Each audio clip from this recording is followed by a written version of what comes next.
بسم اللہ الرحمن الرحیم۔ شروع اللہ کے پاک نام سے جو بڑا مہربان نہایت رحم کرنے والا ہے۔ محترم ناظرین، دور نبوت کا بدترین فرعون ابو جہل اپنے زخموں سے چور جسم کے ساتھ موت کا منتظر تھا کہ اتنے میں حضرت ابن مسعود رضی اللہ تعالی عنہ وہاں پہنچے۔ آپ نے اسے داڑھی سے پکڑا اور گردن پر پاؤں رکھ کر جو زور سے دبایا تو ملعون کی آنکھیں پھٹ پڑیں۔ کہا، اے دشمن خدا، تو فرعون سے بھی بدتر ہے۔ ابو جہل کی زبان کھینچی چلی آتی تھی مگر پھر بھی تمسخر اڑانے سے باز نہ آیا۔ دوستو، یہ وہی ابو جہل ہے کہ جس نے اپنی پوری زندگی پیارے آقا صلی اللہ علیہ وآلہ وسلم کو اذیتیں دینے میں گزار دی۔ اس کی موت اور اس کی لاش کے عبرتناک انجام کا واقعہ بھی اسی طرح بھیانک ہے کہ جیسے فرعون و نمرود کی ہلاکت کے واقعات ہیں۔ چنانچہ حضرت عبد الرحمن بن عوف رضی اللہ تعالی عنہ کہتے ہیں کہ میدان بدر کے روز دو نوجوان لڑکے معاذ اور معوذ رضی اللہ تعالی عنہ میں سے ایک نے آ کر مجھ سے پوچھا، چچا جان، کیا آپ ابو جہل کو پہچانتے ہیں؟ میں نے سنا ہے کہ اس نے ہمارے آقا کو بہت دکھ اور اذیتیں پہنچائی ہیں۔ آج اگر وہ مجھے نظر آ گیا تو یا خود قتل ہو جاؤں گا یا اسے قتل کر کے دل کی براز نکال لوں گا۔ میدان بدر میں گھمسان کا دن تھا۔ جو ہی مجھے ابو جہل دور سے نظر آیا، میں نے اس کی طرف اشارہ کر دیا۔ ابھی اشارہ ہی کیا تھا کہ دونوں لڑکے باز کی سی رفتار پر اس پر جھپٹ پڑے۔ ابو جہل اونٹ پر سوار پھرتیاں دکھا رہا تھا۔ انہوں نے جاتے ہی جو اس پر پہلا وار کیا تو اس کا پاؤں پنڈلی سے جدا ہو گیا۔ ابو جہل کراہتا ہوا اونٹ سے نیچے گر پڑا۔ حضرت معاذ فرماتے ہیں، ابو جہل کا بیٹا اکرمہ جو اس وقت یہ منظر دیکھ رہا تھا، اس نے بڑھ کر ایک وار کیا جو میرے بازو پر لگا، جسے میرا بازو کاٹ کر جسم کے ساتھ لٹکنے لگا۔ میں اسی طرح لٹکتے ہوئے بازو سے لڑتا رہا حتیٰ کہ جب اس نے مجھے تنگ کیا تو میں نے اسے اپنی ٹانگ میں دبا کر کھینچا اور جسم سے الگ کر دیا۔ موقع پاتے ہی حضرت معوذ رضی اللہ تعالیٰ عنہ نے ابو جہل پر دوسرا وار کیا اور وہ اس شدت کا تھا ابو جہل کے جسم سے خون پلید کے فوارے چھوٹ پڑے۔ ابو جہل کو جو اس حالت میں دیکھا تو سمجھا کہ ملعون اپنے انجام کو پہنچ چکا اور دونوں بارگاہ رسالت صلی اللہ علیہ وسلم میں حاضر ہوئے اور تمام مارکہ عرض کیا۔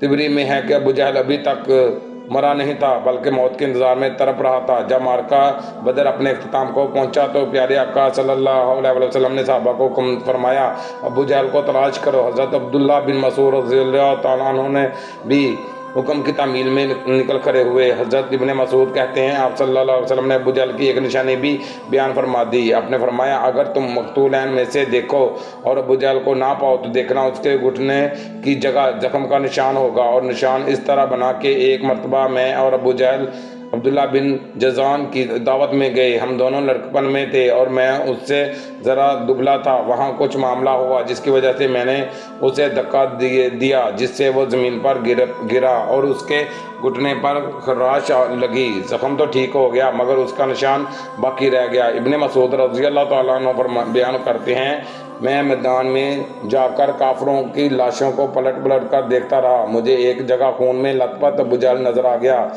اس میں ابھی سانسیں باقی تھیں۔ پھر میں نے گھٹنے پر نشان دیکھا تو وہ بھی نظر آ گیا۔ جب مجھے کوئی ابہام باقی نہ رہا تو میں نے اس کی گردن پر پاؤں رکھا اور اس کی داڑھی کو پکڑ کر زور سے اس کی کھینچا تو اس کی آنکھیں پھٹ پڑیں۔ میں نے کہا، اے دشمن خدا، اللہ نے مجھے اب تجھے ذلیل کر دیا۔ کہنے لگا، اس میں ذلت کیا ہوئی؟ تو اس شخص کا بدلہ لینے آیا تھا جسے تم نے قتل کر دیا تھا۔ اچھا بتاؤ، فتح کس کی ہوئی؟ میں نے کہا، اللہ اور اس کے رسول کی۔ پھر کہنے لگا، اے ابن مسعود، اے بھیڑوں کے چرانے والے، تو بہت اونچی جگہ چڑھا ہے۔ دوسرا قول یہ ہے کہ حضرت عبداللہ بن مسعود نے کہا، اے ابو جہل، تیرا قاتل میں ہوں؟ کہنے لگا، نہیں، تجھ سے پہلے غلاموں نے اپنے آقا کو قتل کیا ہے۔ اور قول یہ بھی ہے کہ جب ابن مسعود رضی اللہ تعالیٰ عنہ اس کے سینے پر چڑھ بیٹھے تو آپ نے کہا، اے دشمن خدا، تو فرعون سے بھی بدتر ہے، کیونکہ اس نے غرق ہوتے وقت ہی کم از کم اپنے ناپسندیدہ کردار کا اعتراف کرتے ہوئے انصاف سے کام لیا تھا۔ تیرا بھی وہی حال ہے۔ پھر بھی تو اس حالت میں گمراہی اور ضلالت پر اصرار کرتا ہے۔ اس کے جواب میں وہ ملعون کہنے لگا، تم اپنے آقا سے کہہ دو، اے محمد صلی اللہ علیہ وسلم، میں اس دنیا سے رخصت ہو رہا ہوں اور میرا تجھ سے بڑھ کر کوئی دشمن نہیں ہے۔ یہ سننا تھا کہ آپ نے اس کی تلوار سے اس کا سر تن سے جدا کر دیا۔ آپ نے اس کا سر اٹھایا اور تاجدار رسالت صلی اللہ علیہ وسلم کے سامنے لا کر پٹک دیا اور کہا، یا رسول اللہ، یہ رہا ابو جہل کا سر۔ پیارے آقا نے فرمایا، کیا قسم ہے اس ذات کی، اس کے سوا کوئی اور معبود نہیں، یہ اسی کا سر ہے۔ آپ کا یوں فرمانا اظہار تشکر سے تھا، وگرنہ آپ تو اس ملعون کو بخوبی جانتے تھے۔ ابن مسعود نے عرض کیا، واللہ یہ وہی ہے۔ اس پر آپ صلی اللہ علیہ وسلم اٹھے اور سر کے پاس جا کھڑے ہوئے اور خوب غور سے دیکھ کر فرمایا، یہ شخص اس امت کا فرعون ہے۔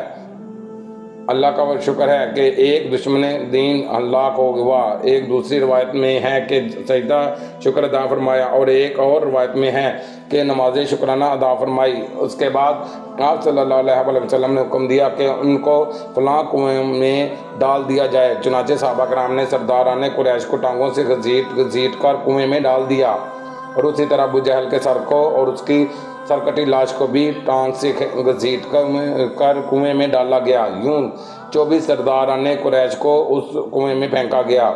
اس کے بعد آپ صلی اللہ علیہ وسلم نے مزید 3 روز بدر میں قیام فرمایا اور جب وہاں سے روانہ ہوئے تو اس کنویں پر گئے جہاں کفار مکہ کے لاشیں پھینکے گئے تھے۔ حضرت عائشہ رضی اللہ تعالیٰ عنہ سے مروی ہے کہ آپ نے وہاں کھڑے ہو کر فرمایا، اے کنویں والو، کیا تم نے اس وعدے کو جو اللہ نے تم سے کیا تھا ٹھیک پایا ہے؟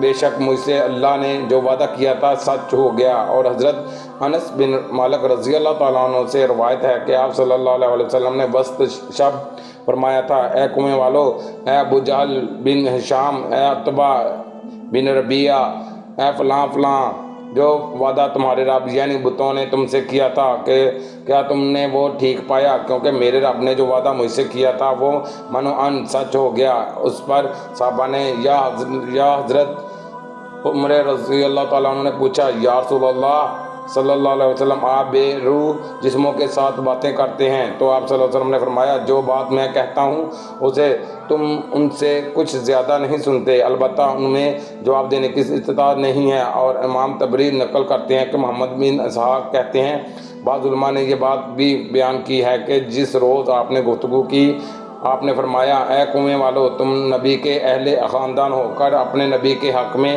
بدترین خاندان تھے۔